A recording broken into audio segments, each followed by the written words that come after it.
After the tragic death of Otto Warmbier following his release from the DPRK, what options might President Trump be considering to retaliate against the country? And as Chinese web portal Alibaba tries to win the hearts and minds of thousands of SMEs in the US, how much of an uphill battle will it be for the founder Jack Ma to help create 1 million new jobs in America over the next 5 years? Welcome to The Point, live from Beijing. I'm Li Xin.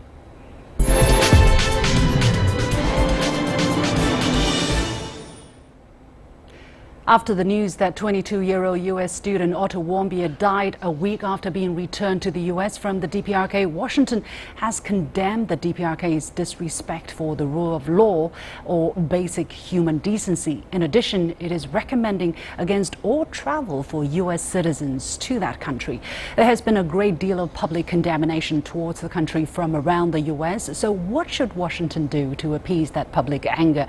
Will the US retaliate against Pyongyang? If so, in what way?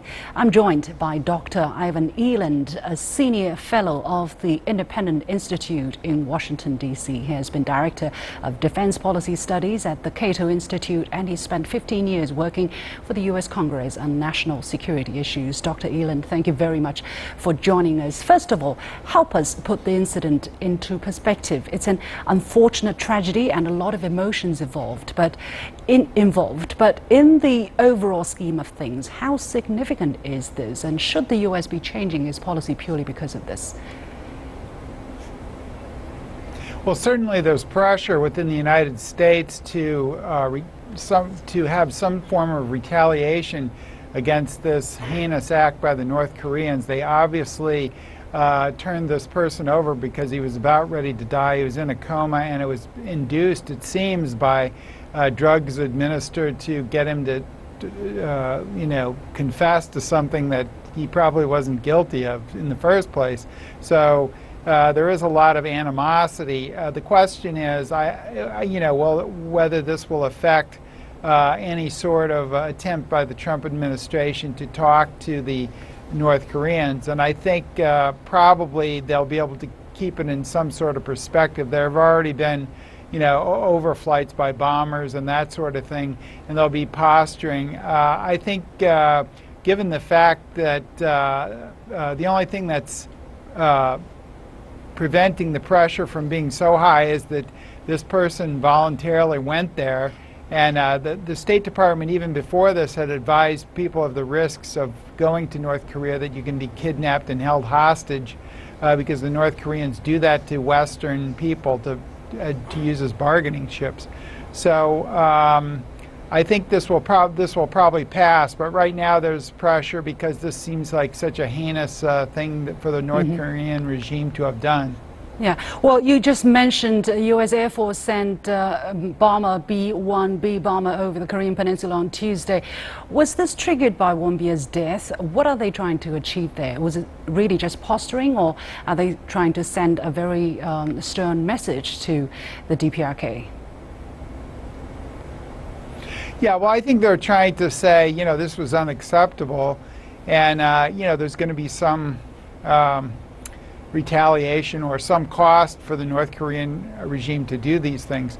However, I think, we play this game all the time with North Korea, and nothing ever seems to change too much. I think the Trump administration's policy, they've been somewhat, at least by comments of the president himself, that he might be willing to negotiate with the North Koreans, but he's also hoping that the Chinese will put pressure on North Korea to end its nuclear program. I think that may be possible, but China hasn't been willing to do that in the past very much. So we'll see if that changes. I think China's vision of North Korea is changing somewhat, so perhaps it might be. But this is when North Korea keeps having bad behavior, launching missiles, having nuclear tests, and doing this to prisoners that it has, it doesn't make it very easy for the Chinese or the United States to deal with the regime. Well, although the DPRK has had multiple missile tests since the beginning of this year, they have been holding off the possible new nuclear test that they have been saying they would launch at a time they consider appropriate. Now, a possible war between the US and DPRK has been also discussed among US media, while Defense Secretary James Mattis had warned earlier this month that a war on Korean Peninsula will be more serious in terms of human suffering than anything we've seen since 1953. How do you view his words? Is this a warning to the DPRK or a warning to warmongers in the United States? Well, I think it's probably a warning to both. I think that I don't think Mattis wants a war. Many times generals, especially in the U.S. military, are sort of conservative about when they get into wars. It's the politicians that seem to push them into wars. Wars cause equipment to be, damaged, run down, people to be killed, etc. in the Army and the other services. So generals are oftentimes more conservative than the civilians, at least in the United States. And so I think he's warning the hawks here, and he's warning the North Koreans. And I think he's absolutely correct. The weapons have dramatically increased in their lethality since the 1950s. And I think a war would be very tragic. I think North Korea would be on the losing end of it. But of course, North Korea has plenty of missiles that they could hit Japan, South Korea, especially Seoul. And the capital of South Korea is very near the border.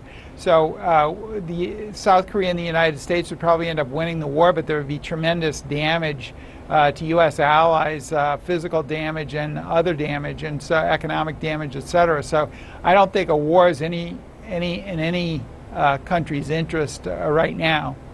Now, Washington is so resolved in pressuring the DPRK as well as China to reining the DPRK's nuclear program. The spokesperson of China's foreign ministry on Tuesday told the press conference that China is consistent in promoting the resumption of dialogue and consultation among relevant parties and strive for the settlement of the issue in a peaceful means. And U.S. President Donald Trump also appreciated China's so-called great efforts to help with the DPRK. On Twitter, he said, "At least China tried, but it has not worked out." What do you think he wanted to say? Did he mean a different approach has to be taken about the DPRK? Well, he may be alluding to that. I think he's not necessarily blaming China for its efforts so far, but I think he would like to see China increase its efforts. And he's also implying to China that if the Chinese don't do something about this, that America will have to do something. Now, of course, his options are limited by the reasons that I just mentioned. Any war is not only going to affect North Korea, but the whole region, and there could be a lot of damage in U.S. allies in South Korea, and even some damage in Japan from North Korean missile strikes and artillery strikes. So the artillery strikes would damage Seoul, and the missile strikes would damage both Seoul and South Korea and Japan. So I think this, the problem that the United States has and has always had is the limited number of options that can be undertaken here. It's just, it would be very unfortunate to have a war there. And I think I personally think the North Korean problem is containable. I think they have to be deterred from launching any sort of attack on the U.S. But I think if we gradually turned the defenses of South Korea over to the South Koreans, they have 40 times the GDP of the North now, and it's kind of outdated, the alliance that we have with South Korea. And I think we could reduce tensions by gradually turning it over to the South Koreans. They're perfectly capable of defending themselves.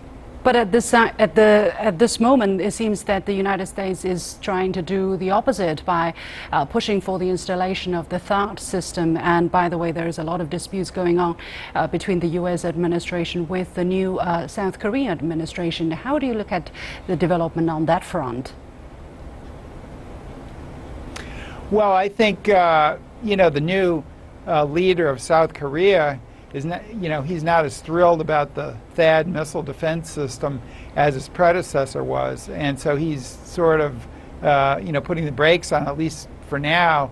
And China's concerned with the system because it could track Chinese missiles, ICBMs, that is their strategic nuclear deterrent, early in their flight path when they're launching.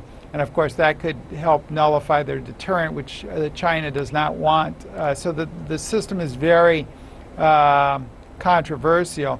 I think, but part of the blame, I think, should be placed on North Korea because they're doing a lot of provocative things like missile launches, etc., which then cause South Korea and the United States to put in these defenses.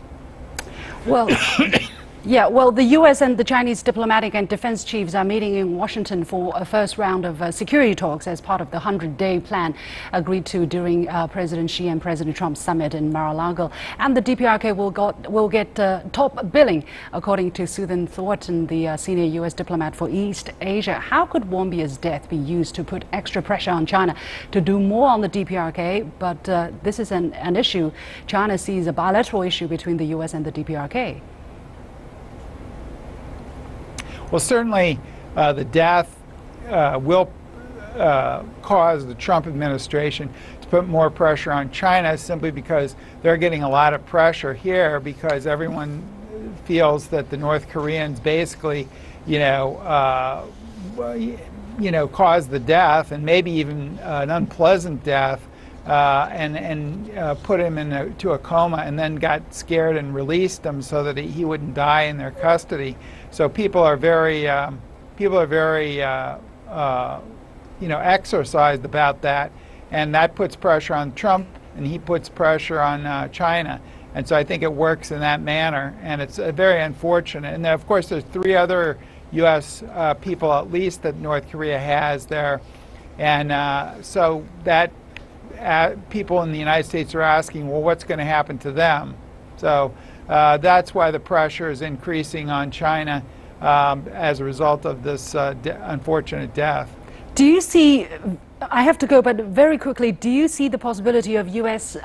putting so-called secondary sanction on China, on Chinese business that are doing, on Chinese companies that are doing business with companies in the DPRK? Well, it's always a possibility. The U.S. has done that before.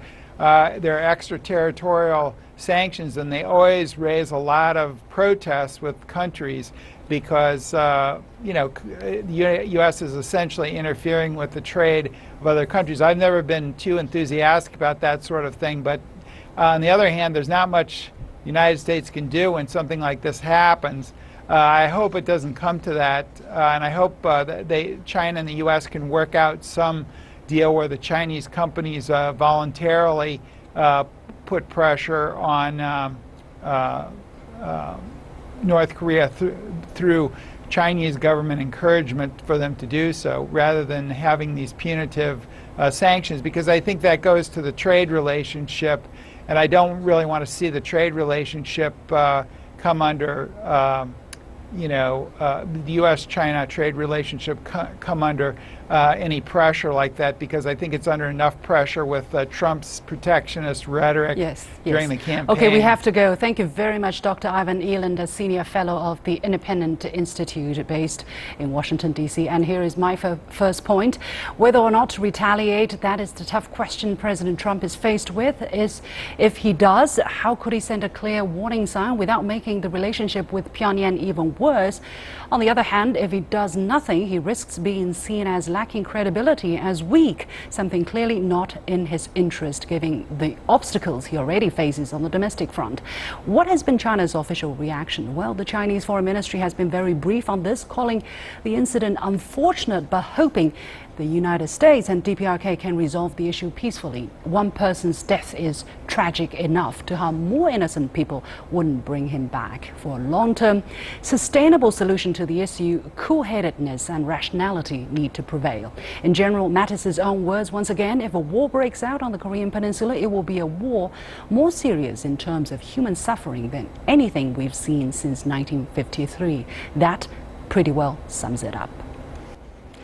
Welcome back. Jack Ma, the founder and executive chairman of Chinese e-commerce giant Alibaba Group, has shared his experiences with more than 3,000 small and medium-sized U.S. businesses and entrepreneurs in Detroit in the U.S. Alibaba has been holding a conference, Gateway 17, for 2 days, aiming at helping American SMEs sell products to Chinese consumers. Now, China has surpassed the U.S. to become the largest retail market in the world. So how can a Chinese company help American sellers export their goods through online shopping portals? Will the American sellers trust a Chinese company which has been criticized for, rightfully or wrongly, for selling fake goods?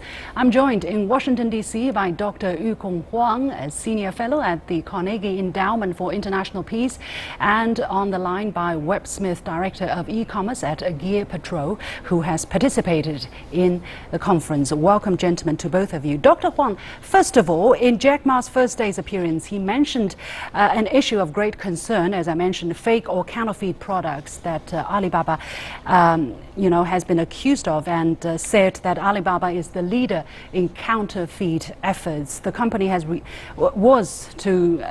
make it clear, was relisted as a so-called notorious marketplace by the U.S. Trade Representative last year after being taken off in 2012. Do you think he can win the trust of the SMEs that are participating in this conference? Well, I think this will be a tremendous challenge for Alibaba. The accusations about the marketplace having a lot of fake suppliers is a serious issue. But we have to remember that that was largely targeted toward the domestic channel, and this one is actually focused more on the external global community and quite a different group of suppliers, small and medium enterprises, rather than brand names per se. But I think the issue is a serious issue, and I think to win the trust of foreign suppliers, that issue has to be dealt with.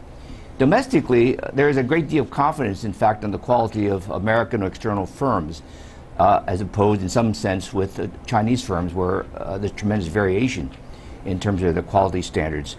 So, but it is a serious issue, but I think it's one that certainly Alibaba is aware of. Now, it's a difficult task to police a marketplace where you have tens of, maybe even hundreds of thousands of sellers. And, as the number keeps growing, the challenge would be even more daunting. Do you think Alibaba has been also unfairly criticized for not doing enough? Well, no matter how hard they try, there's going to be problems, because you can never get a 100% success rate. But you can certainly do more in trying to certify the quality of the suppliers, removing them if you have complaints. And therefore you need what I call feedback mechanisms so that people can register their concerns, and then Alibaba needs to address them. So if you put in these kinds of safeguards, if you're constantly monitoring the site, then I think you can bring this under control. But you're never going to get a 100% foolproof system. At best it's going to be sort of like, we'll have a problem, but we can deal with it, or we refund your purchase, and that's the big question, whether you can provide those kinds of guarantees.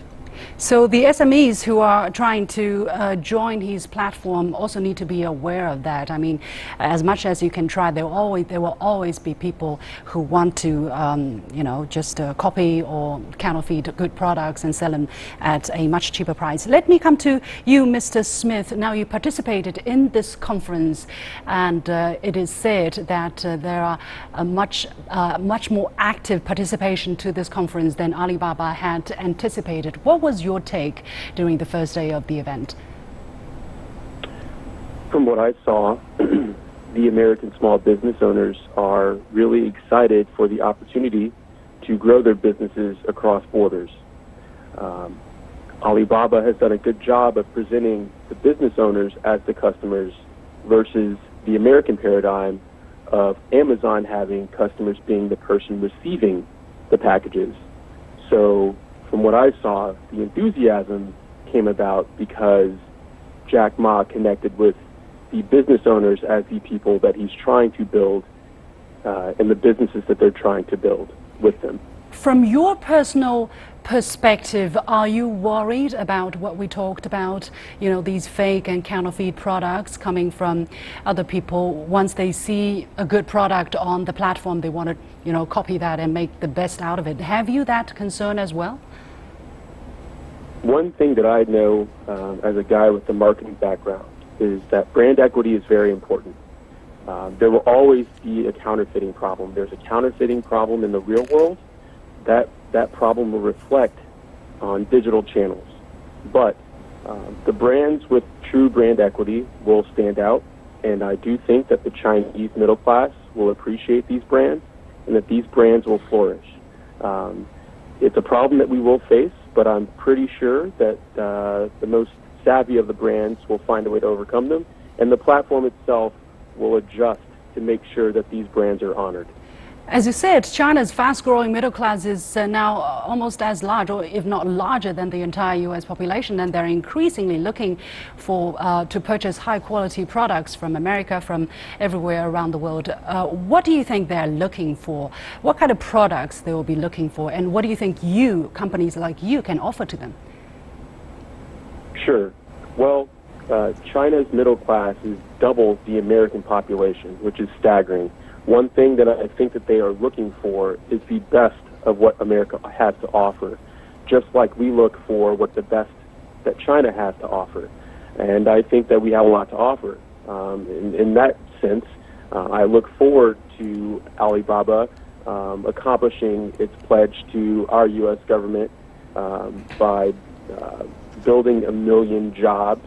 I thought originally that that number wasn't attainable, but after really digging into the opportunity, I can see how that is a true bred mission that's possible, and I look forward to being a part of that. Mm-hmm. How do you see some of the potential obstacles you have to overcome, and what kind of facilitation have you witnessed on the platform that Jack Ma can offer? Well, I've only seen it from the outside. I'm not currently participating on the platform through what we have being built on Gear Patrol, but I will say, as a studier of it all, the one issue that will arise is the ability to execute logistics at a high level. That's a problem that we have not solved yet here stateside. Logistics is a major issue for us here, but if Alibaba can find a way to ease that process and to make shipments fast and easy, I think that they will accomplish their goal of being a top 5 economy by 2036. Dr. Huang, what is your answer to this question, to this concern that Mr. Smith has about logistics? How much of a chance do you think Jack Ma can have that sorted out in the United States, which is not his home market? You know, in China, everything is a lot easier. The logistics is the key issue. If you think about it, even Amazon, America's dominant e-retailer, doesn't actually have a global presence.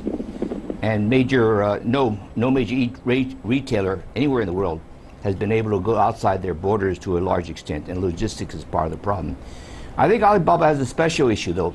It's essentially a marketplace. It's basically firms and consumers can connect. So Alibaba itself does not handle the direct logistical channeling of the products from a firm to the consumer, which Amazon does do. So that's Amazon's strength in the United States. It actually is responsible for that. So this is a different kind of e-retailing concept that Alibaba has. It makes practical sense in China. It's going to become a big issue in a global sense. But I think what Alibaba is trying to do is to learn more about how this can be handled across borders. And so certainly the United States is one big potential experimental option. The other is Europe. If you think about it, when you go to China and you go to the major stores, the retail outlets, 90% of the goods are European, actually. A very large presence on the consumer market. Yet Alibaba has not really made a serious attempt to get to the European companies.